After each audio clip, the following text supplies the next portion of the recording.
A gift for Grandpa Liam.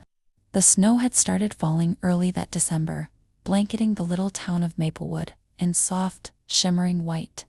12-year-old Natalie sat cross-legged on the floor of her room, staring at her piggy bank.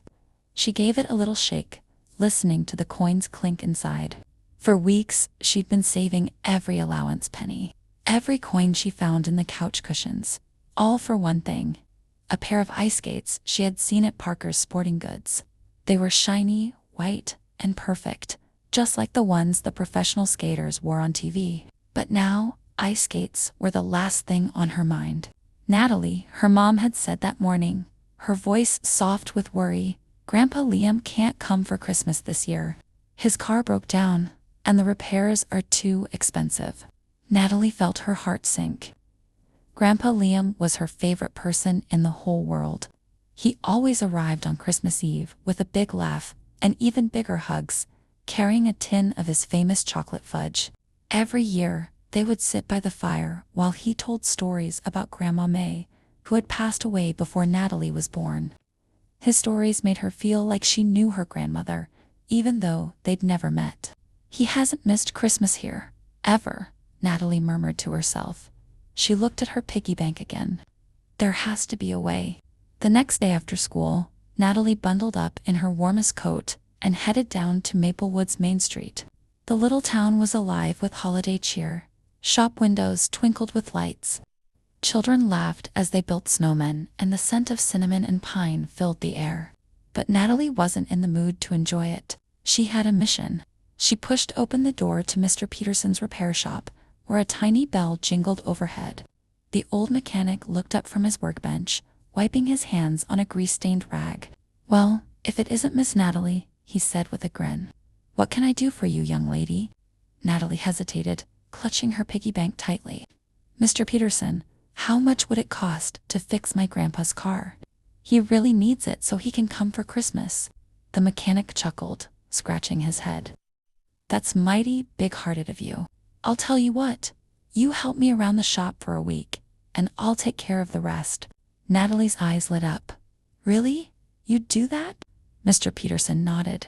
"It's Christmas, kid, and Christmas is about helping out the people we care about." For the next week, Natalie worked harder than she ever had before. Every day after school, she headed to Mr. Peterson's shop.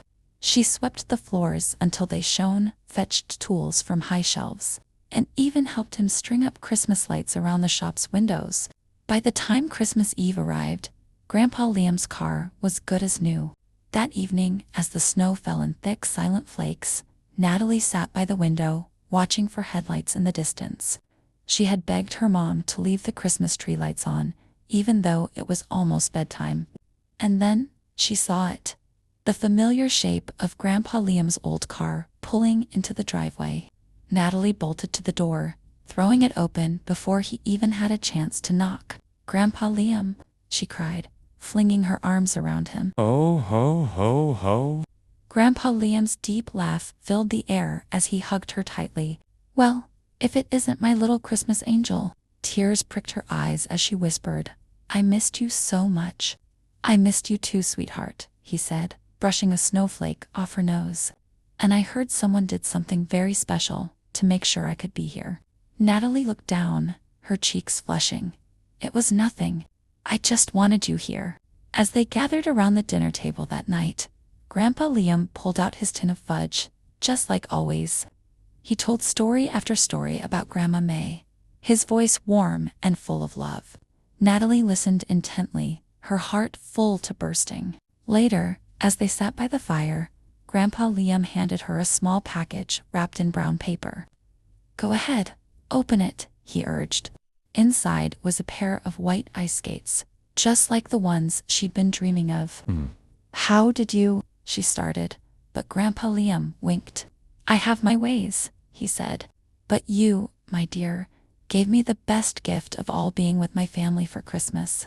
As Natalie hugged him once more, she realized something important. The greatest gifts weren't found in stores or wrapped in ribbons.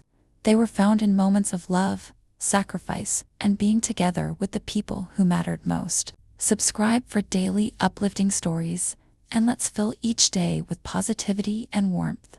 Wishing you the happiest holidays.